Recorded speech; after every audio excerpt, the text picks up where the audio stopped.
గోపీచంద్ గారు రావడం ఒక కళను తీసుకొచ్చింది. అలాగే రాధా మనోహర్ దాస్ గారు హరే రామ్ హరే కృష్ణ చాలా గొప్పగా ఉంది. నిజంగా నేను మామూలుగా ఈ ఫంక్షను ఏదో ఏం చేస్తాడులే అయినా రాజశేఖర్ గారు కష్టాలు పడ్డాడు, ఇక్కడ కూడా కష్టాలతో ఏమైనా కుంటిగా ఏమైనా చేస్తాడేమో అనుకున్నా. కాదు, చూడండి వేదిక ఎంత కలర్ఫుల్గా ఉందో. సో నాకు నిజంగా ఆనందంగా ఉంది. ఇందాక ట్రైలర్లో భరణి గారితో ఒక డైలాగ్ ఉంటుంది ఆయన వాయిస్తో, ఎవరికైతే దమ్ము ధైర్యం ఉంటుందో వాడికి హద్దు లేదురా అని. నేనేమంటానంటే ఎవరికైతే దమ్ము ధైర్యం ఉందో అతనే రాజశేఖర్ రావి అని నేను అంటాను. ఎందుకంటే చాలా కష్టాలు పడ్డాడు, ఇష్టంగా కష్టాలు పడి ఇక్కడ దాకా తీసుకొచ్చాడు. దానికి మెయిన్గా సపోర్ట్ చేసిన మా ప్రొడ్యూసర్ వీరేష్ గారు. సార్ ఒకసారి ముందుకు వస్తారు. సార్ వీరేష్ గారు కంగ్రాచులేషన్స్. And Rajasekhar congratulations.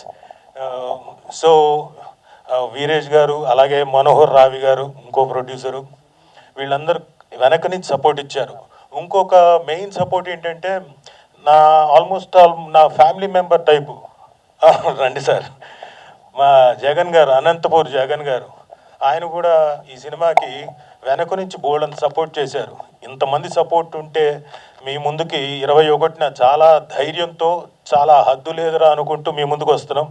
మంచి సినిమాని మీరు చూసి ఆదరిస్తారు, నమ్మకం చాలా ఉంది. అలాగే ఇందాక చెప్పడం మర్చిపోయాను, కలర్ఫుల్తో ఉండింది స్టేజ్, కలర్ఫుల్గా లేదని. ఎస్తర్ గారు రావడంతో చాలా కలర్ఫుల్గా తయారైపోయిందండి స్టేజ్. అలాగే పర్లేదు అంటే గురుతుల్యులు భరణి గారికి నమస్కారం. ఆయన ఉంటే ఇంకా స్టేజు ఆధ్యాత్మికత అలాగే హాస్యం రెండు మిళితమై ఉంటాయి. సో వాళ్ళు మాట్లాడేప్పుడు ఏముంటుందో చూద్దాం. నాకు రాజశేఖర్ గారు ఇందులో మంచి పాత్ర ఇచ్చి ఎంకరేజ్ చేసినందుకు థ్యాంక్ యూ.